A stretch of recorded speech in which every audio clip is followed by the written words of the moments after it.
Picture this, a Navy briefing room. 40 officers. One admiral with a smirk on his face. What's your call sign, princess? Laughter ripples through the room. The kind that tells you you're the joke, not in on it. The woman standing there, Lieutenant Commander Sandra Kane, she doesn't flinch. Doesn't react. She just answers. Reaper Zero. 2 words. The laughter stops. Just stops. Like someone hit a kill switch. The admiral's face goes white. Because Reaper Zero isn't just a call sign. It's a legend. The pilot who did the impossible when everyone else said it couldn't be done. And he'd been mocking her for months. Have you ever been underestimated by someone who had no idea who they were talking to? Stay with me. Because what happened next changed everything. Sandra Kane grew up in a military family. The kind where discipline came before breakfast. Her father was a Navy mechanic. Taught her to take apart an engine before she learned to drive. Their house smelled like motor oil and fresh-pressed uniforms. Dinner conversations, deployment schedules, and maintenance protocols. Precision matters, her father would say. Shortcuts get people killed. By 17, she was training harder than most recruits twice her age. 5 miles before school. Weekends at the firing range. Flight manuals instead of magazines.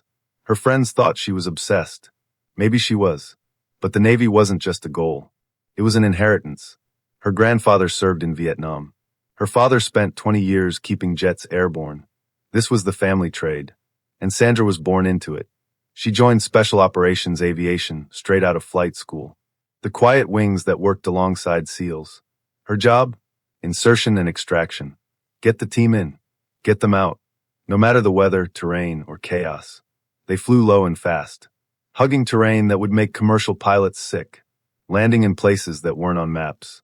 Picking up men whose names they'd never know. Dangerous work. The kind that required absolute focus and nerves most people don't have. Her call sign, Reaper Zero, wasn't earned in a simulator. It came from a night in Kandahar when a storm grounded every other pilot but her. The wind was tearing apart their forward operating base. Visibility near zero. A SEAL team pinned down 12 miles out. Casualties mounting. Command had already written them off. Too risky, they said. Weather's too bad. We'll extract at first light. But first light meant body bags. Everyone knew it. Sandra volunteered. Her co-pilot, Alvarez, didn't hesitate. They pre-flighted the bird in horizontal rain. Strapped in. Lifted off into conditions that violated every safety protocol in the book. The flight out was hell. Wind shear nearly flipped them twice. Zero visibility. Navigation by instruments and instinct. When they found the team, they were surrounded. Taking fire from 3 sides. Down to their last magazines. Sandra came in hot. Rotors screaming. Held position while they loaded the wounded. Tracers lit up the darkness. She felt rounds punch through the fuselage. Alvarez called out damage reports. His voice never shook. They got them out. All of them. The flight back was worse. Overloaded. Losing hydraulic pressure. Engine temperature redlining. Sandra nursed that bird home on discipline and stubbornness. Landed hard on the tarmac. Shut down before the mechanics started shouting about the damage. The team leader, a grizzled master chief, found her in the hangar an hour later. He didn't say much. Just shook her hand. You're Reaper Zero now. The name stuck. Sandra built her reputation the hard way. In silence. The men respected her because she didn't ask for it. She just did the work. Showed up early. Stayed late. Never made excuses. She flew missions others turned down. Studied tactics until she could predict enemy movements better than intelligence analysts. Maintained her aircraft personally. Competence was her currency. And she spent it carefully. But as she moved up the ranks, so did the noise. Command politics. Egos. The unspoken rule that a woman had to prove herself twice as hard to be considered half as capable. Meetings where her input was ignored, until a male officer repeated it verbatim. Evaluations that praised her attention to detail, but questioned her command presence. The subtle implication, good for a woman. Not just good. She learned to navigate it. Stay professional. Document everything. Let results speak louder than complaints. Still, she stayed focused. The mission comes before pride, she told herself. The men she flew with didn't care about her gender when bullets were flying. They cared that she could land in a hot zone without flinching, that she knew their tactics better than they did. That was enough. Or so she told herself. She'd built walls around the disrespect. Compartmentalized it. filed it away as the cost of doing business. Chief Warrant Officer Miller became something like a mentor. Old school Navy, tattooed and gruff. 40 years of service. Zero patience for incompetence. He treated Sandra exactly like everyone else. Demanding standards. Brutal honesty. "You're solid," he told her once after a difficult mission. They were doing post-flight maintenance, hands covered in grease. "Don't let the noise get to you. Just keep flying." She took that advice seriously. Kept her head down. Focused on the work. Ignored the comments. The jokes about whether she could handle the physical demands. The questions about preferential treatment. The nickname some guys used when they thought she couldn't hear, Princess. She let it slide. They were soldiers. Teasing was currency. But looking back, she'd wonder, was her silence strength? Or surrender? Had she given permission for it to continue by not calling it out? That question would haunt her. Because respect and competence should never have been separate currencies. The first red flag came wrapped in a joke. "You sure you can handle night ops, ma'am? That storm might mess up your mascara." Laughter followed. It was a new SEAL lieutenant. Fresh from Coronado. Still young enough to think bravado was confidence. Sandra brushed it off. But something about the laughter felt different. Sharper. More pointed. Over time it shifted. Her calls went ignored in joint briefings. Her reports were reviewed twice when others weren't. Flight plans returned with insulting questions from analysts who'd never sat in a cockpit. Meanwhile, identical plans from male pilots sailed through without comment. Death by 1,000 paper cuts. Then Admiral Nathan Cole took over the Joint Task Force. He arrived with a reputation. Charismatic. Loud. All confidence. The kind of officer who commanded through personality rather than policy. His teams loved him. He ran briefings like a football coach. Motivational speeches and backslapping camaraderie. But something about him made Sandra uneasy. He'd shake hands with every man in the room, glance past her like furniture. During briefings, he'd make eye contact with male officers. Check his watch when she gave updates. He'd call her princess when they debriefed. Sweetheart when she questioned tactics. Never her rank. Never her name. "Princess here thinks we should adjust the extraction timeline," he said once during a planning session. Words wrapped in a smile. Message clear. Her input was cute, not critical. The other officers chuckled. Sandra's jaw tightened. But she kept her expression neutral. Stay professional. Let performance do the talking. But there was something deeper. An undercurrent she couldn't identify. He watched her sometimes with an expression that wasn't quite hostility. Wasn't respect either. Something closer to resentment. Sandra asked around quietly. Alvarez had heard rumors. Word is Cole lost 2 men years ago. Failed extraction. Bad weather. Pilot couldn't hold position. When was this? 5, maybe 6 years ago. Before your time. But the mission logs were redacted. Classified. Supposedly it looked a lot like the ops you run. Sandra felt something cold settle in her chest. Did he request the redaction? Alvarez shrugged. Don't know. But he's been weird about aviation support ever since. Doesn't trust pilots. Especially not. He trailed off. Especially not women, Sandra finished. He nodded. It explained some things. If Cole blamed pilot error for losing his men, then Sandra's presence, her success in the exact missions that had failed him, would be a daily reminder of his failure. She represented everything he couldn't control, couldn't predict, couldn't dominate through force of personality. But understanding his motivation didn't make the disrespect easier to swallow. During a joint exercise in Nevada, Sandra executed a perfect extraction. Hostile terrain. Tight timeline. Zero margin for error. She brought the team out exactly on schedule. Textbook precision. During the debrief, Cole spent 15 minutes critiquing her approach angle, questioning whether she'd put the team at unnecessary risk. With respect, sir, Sandra said, voice level. Speed was the mission requirement. Caution would have meant casualties. Scenarios aren't reality, princess, Cole shot back. Real combat is messy. You can't just fly in like some action hero and expect everything to work out. The room went quiet. Every eye on her. Sandra could have argued. Could have pointed out she'd flown more combat missions than half his team combined. That Reaper Zero wasn't a participation trophy. But arguing would confirm everything he wanted to believe. That she was emotional, defensive, not tough enough. Understood, sir, she said instead. He smiled. Victory. Sandra left that debrief feeling something she hadn't felt in years, doubt. Not about her abilities. about whether competence would ever be enough. Maybe for some people, she'd always be princess. No matter what she did. It happened on a Tuesday. Joint training brief in Norfolk. Room full of officers, analysts, brass. Maybe 40 people total. Standard professional development session. Coordinating air and ground operations. Sandra walked in early. Uniform pressed. Boots shined. Ready to discuss new flight protocols. Admiral Cole was already there. Leaning against the table. Smirk ready. Sandra took a seat. Pulled out her notepad. Just another day. Just another briefing. The room filled quickly. Officers filed in, claimed seats, chatted quietly. The briefing started on schedule. Updated protocols. Equipment allocations. After-action reports. Then came the introductions. Each senior officer identifying themselves for newer personnel. Sandra's turn. She stood. Lieutenant Commander Sandra Kane. Special Operations Aviation, stationed. Hold on. Admiral Cole's voice cut through the room like a knife. The room went quiet. Before we start, Cole said, pushing off the table. What's your call sign, Princess? Laughter rippled through the room. Not from everyone, but enough. Sandra felt the heat rise in her face, but kept her expression neutral. This was a test. Everything with Cole was a test. She paused, studied his face. He thought he was being clever, putting her on the spot, diminishing her in front of senior leadership, reminding everyone she didn't quite belong. Reaper Zero, she said. Her voice was steady, clear, carrying across the room without strain. The laughter stopped. Just like that, cut off mid-breath. Admiral Cole froze. The color drained from his face. His smirk vanished. Recognition. Shock. Fear. He started. Couldn't finish.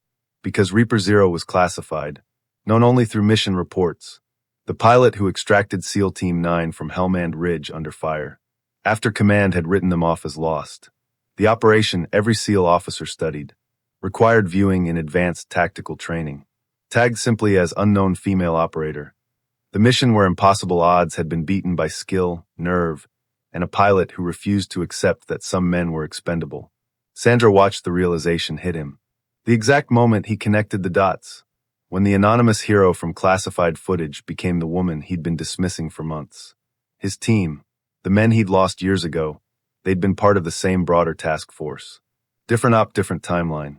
Same theater. Same conditions. Same impossible odds. The difference? Their pilot hadn't made it through. Sandra had. He'd mocked the very person who'd saved men from operations just like the one that cost him people he cared about. And he realized it too late. In front of everyone. The room was absolutely silent.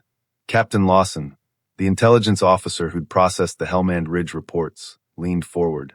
Eyes sharp with recognition. The Helmand Ridge extraction, Lawson said quietly. That was you. It wasn't a question. Sandra nodded once. Jesus Christ, someone muttered from the back. Admiral Cole still hadn't moved. His face had gone gray. His hands, which had been casually crossed over his chest, now hung at his sides. He opened his mouth. Closed it. Opened it again. I didn't, he started. The reports never. The reports were classified, sir, Sandra said evenly. Names redacted for operational security. Standard protocol. Another long silence. Sandra could feel 40 pairs of eyes on her. Reassessing. Recalculating. Seeing her completely differently than they had 5 minutes ago. The quiet pilot who did her job was suddenly the legend they'd watched on grainy cockpit footage. Commander Reeves cleared his throat. Perhaps we should continue with the briefing. A lifeline. A way to move past the moment. But Sandra knew better. This wasn't something you moved past. This was a revelation that would follow everyone in this room for the rest of their careers. Commander Kane, Cole finally found his voice. Aye. Lieutenant Commander, Sandra corrected quietly. And we should continue, sir. The briefing. She sat down. The room stayed silent for another beat. Then Reeves resumed talking. Voice too loud. Too forced. The briefing continued. But no one was really listening. Word spread faster than gunfire. By evening, the story had reached every corner of the base. By morning, 3 other commands. The Admiral didn't speak to Sandra for weeks. Which was fine. But whispers followed her everywhere. She's Reaper Zero. The one from Ridge. I watched that footage in training. She flew through that. Command wrote those guys off. She brought them all home. For years, Sandra had fought for respect through steady competence. proving herself one mission at a time. Now she had respect. Immediate, overwhelming, unquestioned. But it felt hollow. It wasn't admiration for the work she'd been doing every day for years. It was all mixed with guilt. The uncomfortable realization that they'd been wrong about her in ways they couldn't ignore anymore. Younger officers started treating her differently. They'd straighten when she passed, address her with careful formality, ask her opinion like her words were scripture. Senior officers who'd ignored her in meetings now went out of their way to be respectful. Too respectful. The kind of overcorrection that tells you they know they screwed up.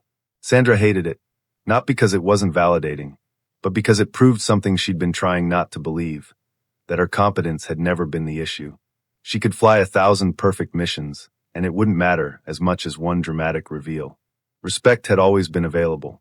They just hadn't thought she deserved it until her legend became impossible to ignore. Alvarez found her in the hangar 3 nights later. She was sitting on the deck beside their bird, running her hands along the panel where they'd taken fire over Kandahar. The patched holes were smooth now, barely visible, but she knew exactly where each one was.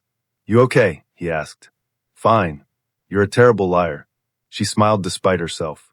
"I've been lying about being okay for years." He sat down beside her. "Everyone's talking about you. I noticed. They're saying you're a legend. I'm not. I'm just a pilot who got lucky one night and did her job." "That's not what the after-action reports say." Alvarez pulled them. The unclassified summaries. Zero visibility. Sustained enemy fire. Mechanical failures. Overweight bird. Pilots with twice your experience refused the mission. "You made 3 trips, Kane." "3. Got everyone out, including 2 guys bleeding out.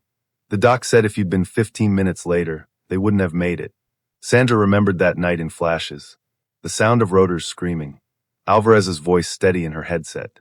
The weight of wounded men being loaded while tracers cut through darkness. The certainty they weren't going to make it, and the stubborn refusal to accept that certainty. "I did what anyone would have done," she said. "No, you did what no one else could do. There's a difference." They sat in silence. Finally, Alvarez said, "You know what bothers me most about all this?" "What?" "That they needed the call sign. That your work wasn't enough. That it took some classified legend to make them see what was right in front of them the whole time." He'd put words to the exact thing Sandra had been trying not to think. She thought about every time she'd let Princess slide. Every time she'd smiled instead of calling it out. Every time she'd absorbed disrespect and filed it away. Maybe she'd trained them to think it was acceptable. "I should have said something earlier," she said. "Or maybe they should have treated you like the professional you are from day one. Regardless of what call sign you carried or what missions you'd flown. Maybe they should have judged you by the work you did every single day." He was right. Sandra knew he was right. But knowing it didn't make the hollow feeling go away. Chief Miller found her in the hangar one night, carrying coffee in 2 paper cups. "You're hiding," he said, handing her one. "I'm working." "You're hiding. Don't blame you. It's a circus out there." Sandra took a sip. Black, no sugar. Exactly how she liked it. "I don't know how to feel about any of this." "Feel however you feel," Miller said. "That's allowed. For years, I thought if I just kept my head down and did good work, that would be enough. Turns out it wasn't. It took a dramatic reveal in front of 40 people to get respect I should have had all along." "What does that say?" Miller settled onto a toolbox. "Says people are stupid. Says they believe what they want to believe until reality smacks them in the face." He paused. "But here's the thing, Kane. You always had my respect. Always had the respect of everyone who actually worked with you. The people who flew with you. Maintained your bird. Relied on you to bring them home. We knew. The ones who didn't know weren't paying attention. Cole wasn't paying attention. Cole was paying attention to all the wrong things. His problem, not yours." Sandra told him about Cole's men. The failed extraction years ago. Miller nodded slowly. "I heard about that. Bad business. But that still doesn't excuse treating you like you were incompetent. You didn't fail as men. Some other pilot did. Or maybe nobody failed. Maybe it was just bad luck and worse circumstances. Either way, taking it out on you is garbage leadership." Sandra made a decision. "I'm requesting reassignment," she told Miller. He raised an eyebrow. "Where to?" "Joint command position. Fleet operations. Leadership role. That'll put you in Cole's chain of command." "Not for long. I'm going around him." Miller smiled. "A rare sight. About time." When promotion boards opened, Sandra submitted her record.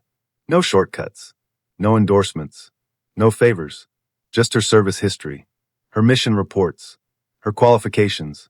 She requested reassignment to Joint Command. Directly under Fleet Operations. That meant bypassing Cole entirely.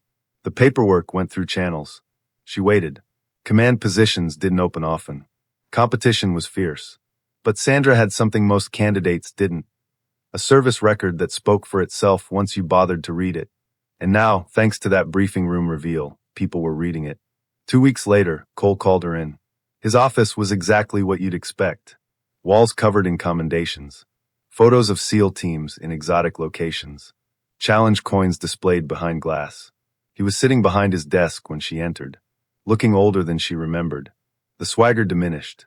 You requested a transfer, he said. No preamble. Yes, sir. Joint Command position. You think you can lead SEALs? He said it quietly, without the usual edge, like he genuinely wanted to know.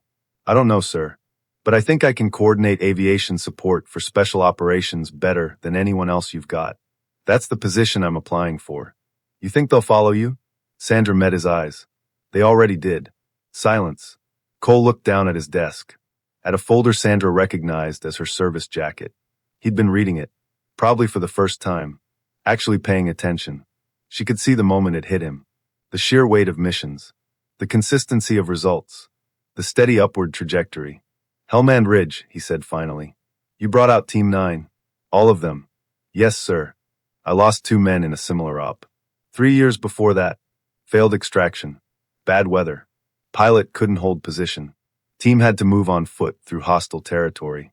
Johnson and Peters didn't make it. I'm sorry for your loss, sir. He nodded slowly. I blamed the pilot. Spent years thinking if we just had someone better, someone tougher, someone willing to push through impossible conditions, maybe my men would have come home. Maybe, Sandra said. Or maybe that pilot did everything humanly possible, and it still wasn't enough. Missions fail sometimes. Not because of incompetence. Because the odds are impossible and luck runs out. But you made it through. I got lucky. The wind shifted at exactly the right moment. My co-pilot was exceptional. The team leader kept his head. A dozen things could have gone wrong and didn't. I was good, sir. But I was also fortunate. Cole looked at her for a long moment. You're being modest. I'm being honest. Good outcomes require skill and luck. I had both that night. Other pilots, equally skilled, have had neither. That doesn't make them failures. It makes them human. He closed the folder. I tried to block your transfer. Called some people. Made arguments about unit cohesion and operational disruption. You should know that. I figured you would, sir. The paperwork went above me. When the review committee saw Reaper 0 on the classified side of your record, doors opened I couldn't close. Captain Lawson advocated for you. So did Commander Reeves. Apparently you've made quite an impression. Sandra didn't respond. Just waited. I got a reprimand, Cole continued. Conduct unbecoming. Nothing career-ending, but it's in my file now. Admiral Chin pulled me in and explained in detail exactly how badly I'd screwed up. Called my behavior a failure of leadership, inconsistent with Navy values. He stood, came around the desk. Didn't get too close. He wasn't wrong.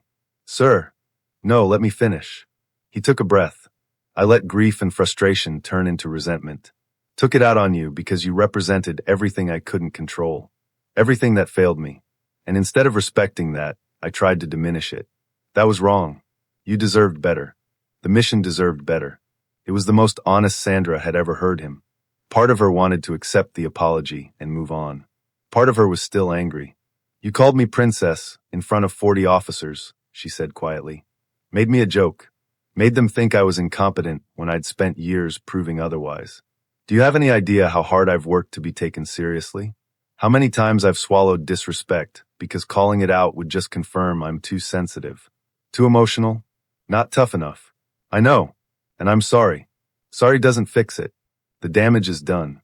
Some of those officers will always remember me as the joke you made, regardless of what they learned after.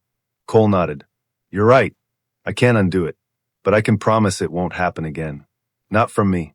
And not from anyone in my command if I can help it. Sandra wanted to believe him. Wanted to think people could change. But she'd been in the military long enough to know words were easy. Follow-through was rare. We'll see, she said. Your transfer is approved. You'll be reassigned to fleet operations within 60 days. Joint Command Position. Coordinating aviation support across all East Coast Special Operations units. It's a promotion, not in rank yet, but in responsibility. You'll be leading aviation planning for major operations. Thank you, sir. Don't thank me. I fought it. You earned it despite me, not because of me. Command was different. The position put Sandra in charge of coordinating aviation support for special operations across the entire East Coast theater. She interfaced with SEAL teams, Marine Force Recon, Army Special Forces, coordinating insertions, extractions, air support, emergency response. The scope was massive. The responsibility intense. The scrutiny constant. Some men still hesitated when she gave orders. Not the pilots, they knew aviation. But some ground commanders would pause before executing her instructions. That subtle delay that said they needed a moment to override their instincts. Sandra learned to recognize it. Address it directly. Problem with the flight plan, Captain? No, ma'am. Just confirming the details. The details are in your brief. If something's unclear, ask now. We execute in 20 minutes. Direct. Professional. No room for hesitation. Most adjusted quickly. A few never got comfortable, but they followed orders anyway, because the results were undeniable. Within 6 months, Sandra coordinated 2 successful extraction ops in conflict zones others had refused to touch. The first, a humanitarian rescue in Somalia. Medical team pinned down by militia forces. Weather deteriorating fast. Every other command said too risky. Sandra analyzed terrain, coordinated with an Air Force combat controller, designed a flight approach using the terrain to mask their vector. They got in low, fast, dirty. Extracted 14 people under fire. Gone before the militia could organize resistance. The second, a SEAL team extraction from a compromised position in Syria. Intelligence failure put them in a hot zone. Enemy forces closing from 3 sides. Sandra coordinated a multi-aircraft approach. Decoy helicopters drawing fire, while the primary bird came in from an unexpected angle. 0 casualties. The team leader shook her hand afterward. That was textbook. Better than textbook. The call sign Reaper Zero stopped being a ghost story. It became a standard. New pilots studied Sandra's mission plans. Training scenarios incorporated her tactics. Flight schools analyzed her decision-making during Helmand Ridge and used it to teach crisis management. The legend that had been anonymous was now attached to her name. And with it came credibility that opened doors. But with visibility came vulnerability. Every decision Sandra made was scrutinized more heavily than her peers. When male commanders made judgment calls that didn't work out, it was noted and moved past. When Sandra made similar calls, there were questions about whether she was suited for the position.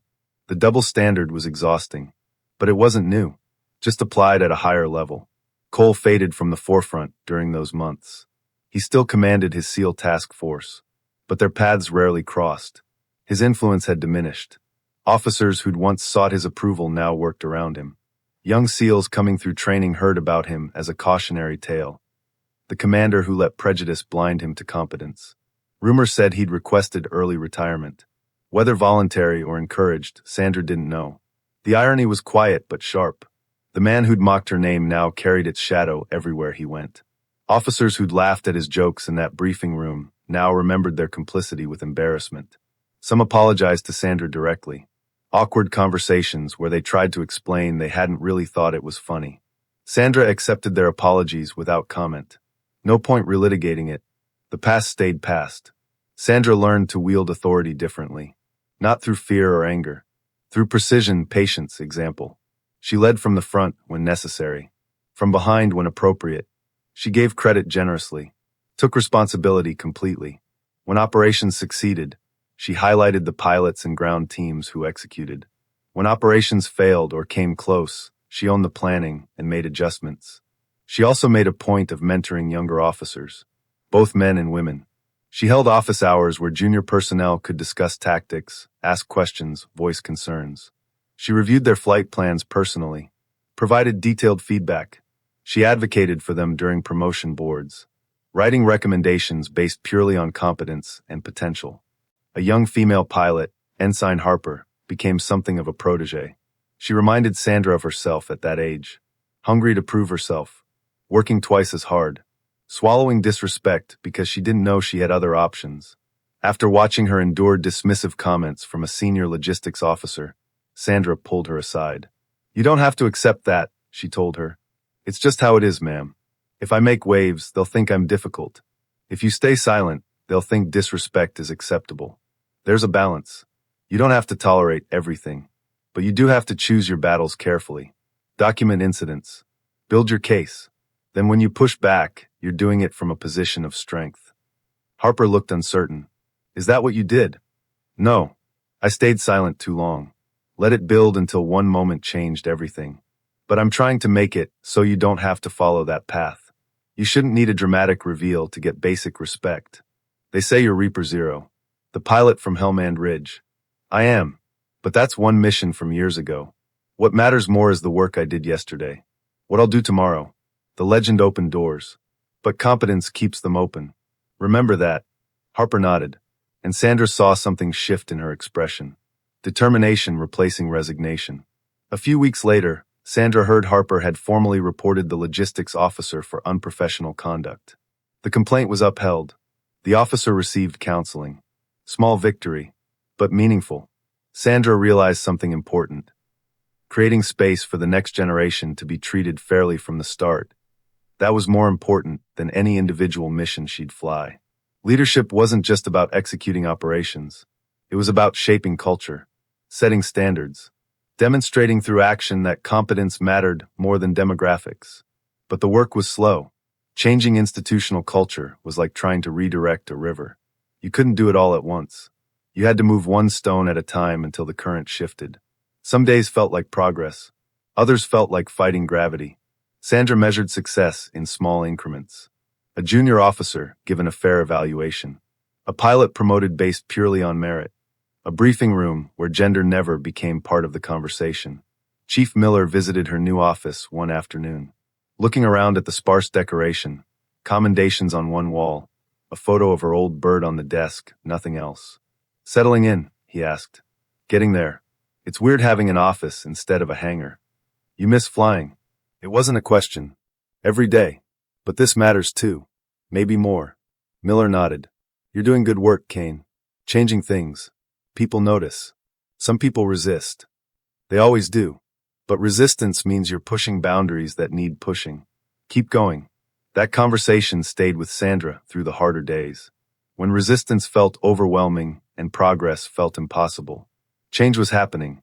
Slowly. Imperfectly. But happening. The Navy wasn't perfect. The special operations community wasn't perfect. But it was better than it had been 6 months ago. And it would be better 6 months from now. That had to be enough. Months later, at a Navy gala in Washington, Cole approached Sandra. The event was formal. Dress uniforms. Senior leadership from across the military. The kind of obligatory networking that comes with rank. Sandra was standing near the bar, making small talk with Captain Lawson about budget allocations, when she saw Cole making his way through the crowd. No smirk. No swagger. Just a man carrying the weight of his own mistakes. He'd aged. More gray at the temples. Lines around his eyes deeper. He looked like someone who'd been doing hard internal work and wasn't quite finished. Commander Kane, he said. Could I have a moment? Lawson caught Sandra's eye, offering a subtle escape route if she wanted it. She shook her head slightly. Of course, Admiral. They moved to a quieter corner away from the main crowd. Cole held his drink, but didn't sip it. Just used it as something to do with his hands. I didn't know, he said finally. If you had, you would have treated me differently, Sandra finished. That's the point. He nodded slowly. You were the one who saved my men. Team 9. Helmand Ridge. I served with 3 of those guys in an earlier deployment. Johnson and Peters, the men I lost, they were part of the same battalion. Different op. When I heard about the Ridge extraction, about some pilot pulling off the impossible when everyone else had given up, I felt, I don't know, angry maybe. Like why couldn't that pilot have been there for my team? Why did some operators get miracles while mine got body bags? Sandra had suspected something like this, but hearing it confirmed was different. You resented me before you even met me. I resented what you represented. Success where I'd experienced failure. Competence in the exact area where I felt most powerless. And when you turned out to be a woman. He trailed off. It confirmed all your biases, Sandra said. Made it easier to dismiss me. If I was just playing at soldier, then your failure wasn't really about impossible odds or bad luck. It was about not having someone good enough. And if I wasn't actually good, then neither was the pilot who couldn't save your men. That's pretty much it. Ugly but accurate. It is ugly. They stood in silence. Around them, the gala continued. Officers networking, telling war stories, building careers through conversation. Your men saved themselves, Sanders said finally. The ones from Ridge. I just flew the bird. They kept their heads under fire. Loaded wounded efficiently. Provided suppressing fire when we needed it. They did everything right. I got them out because they made it possible. You're being modest again. I'm being accurate. Good outcomes require everyone doing their part. I can fly through hell, but if the team on the ground falls apart, we all die. Your men, Johnson and Peters, I'm guessing they did everything right too. Sometimes the odds are just impossible and competence isn't enough. Cole looked down at his drink. The pilot who flew that mission retired 6 months later. Couldn't live with it. I blamed him for years. Thought he'd choked. Made the wrong call. Wasn't tough enough. But I read the after-action report again recently. Really read it. Not just looking for someone to blame. The conditions were impossible. He made 3 attempts to reach them. Took fire that damaged his aircraft. Nearly crashed twice. He did everything humanly possible. It just wasn't enough. And you're realizing that now. I'm realizing I've spent years being angry at the wrong people. At pilots who flew impossible missions. At you for succeeding where others failed. At myself for not being able to control outcomes that were never controllable. It's been educational. There was something almost broken in his voice. This wasn't the charismatic commander who'd walked into that briefing room months ago. This was someone who'd been forced to confront fundamental truths about himself and hadn't liked what he'd found. I'm trying to do better, he said. I've been mentoring younger officers, women included. Quietly. No speeches. No grand gestures. Just trying to make sure they don't face the garbage you faced from me. He paused. I heard Ensign Harper mentioned you advocated for her during a recent evaluation dispute. Sandra was surprised. She told you that? She's one of mine. I keep track. She's good. Talented pilot. Sharp tactical mind. Reminded me a bit of you, actually. That made me uncomfortable at first. Like the universe was forcing me to confront my mistakes repeatedly. But then I realized that was exactly what I needed. Growth is uncomfortable, Sandra said. So I'm learning. He smiled. Sad. Self-aware. I'm retiring. Officially putting in my papers next month. Voluntary, mostly. My boss suggested it might be time, and he wasn't wrong. I've done what I can do in this role. Time to make space for someone without my baggage. He finished his drink. Besides, I'm tired. Tired of fighting the wrong battles. Carrying the wrong grudges. Maybe it's time to figure out who I am without the uniform. Sandra didn't know what to say. Part of her felt something like pity. Here was a man whose career was ending not with glory, but with quiet resignation. Part of her felt it was deserved. That consequences were appropriate. Both things were true simultaneously. I hope you find what you're looking for, she said finally. I hope I figure out what that is first. He extended his hand. For what it's worth, Kane, you're exactly what this community needs. Someone who leads with competence instead of ego. Someone who makes space for others instead of taking all the oxygen. I wish I'd been smart enough to see that from the beginning. Maybe you'll take that lesson with you. Apply it wherever you end up next. That's the plan. Sandra looked at his hand for a moment. This man who'd mocked her, diminished her, tried to block her career. The man who was now acknowledging his failures and trying, however imperfectly, to be better. She shook his hand. Good luck, Admiral.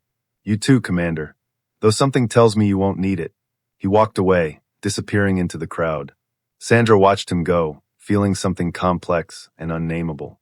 Not forgiveness exactly, that felt too generous. But acknowledgement. The recognition that people could change, could grow, could confront their worst instincts and choose something better. Maybe that was enough. Years later, during a ceremony at the Pentagon, Sandra stood on stage as her name was read for promotion to captain. The room was filled with senior officers, family members, colleagues from throughout her career. Her parents sat in the front row. Her father in his old Navy uniform, still crisp despite decades in storage. Her mother wiping tears she'd probably deny later. Lieutenant Commander Sandra Kane, the presiding officer announced, for distinguished service in Special Operations Aviation, demonstrating exceptional leadership, tactical excellence, and unwavering commitment to the mission. is hereby promoted to the rank of Captain, United States Navy. The audience applauded. Sandra stepped forward as Colonel Hayes prepared to pin the new insignia. In the audience, toward the back, she spotted Admiral Cole in civilian clothes. Retired now.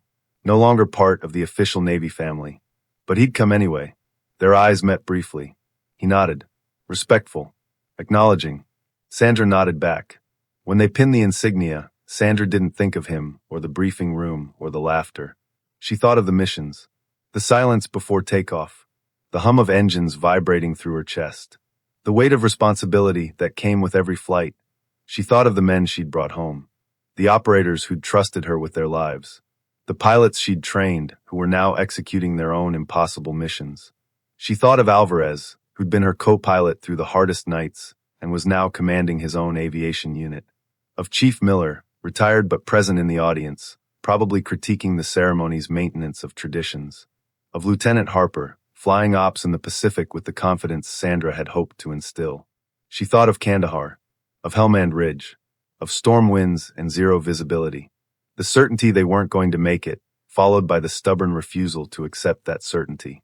She thought of every mission where competence had been enough. Where the odds had been beaten not through miracles, but through preparation, skill, and the collective effort of professionals doing their jobs. Respect isn't given, and it isn't taken. It's earned. Earned in the dark when no one's watching. Earned through consistency. Through showing up day after day, and doing the work regardless of whether anyone notices or cares. Earned through making others better. Creating space for excellence. Setting standards that elevate everyone around you. The ceremony concluded with the traditional reception. Officers congratulated Sandra. Shared stories about missions they'd flown together. Talked about the future of special operations aviation.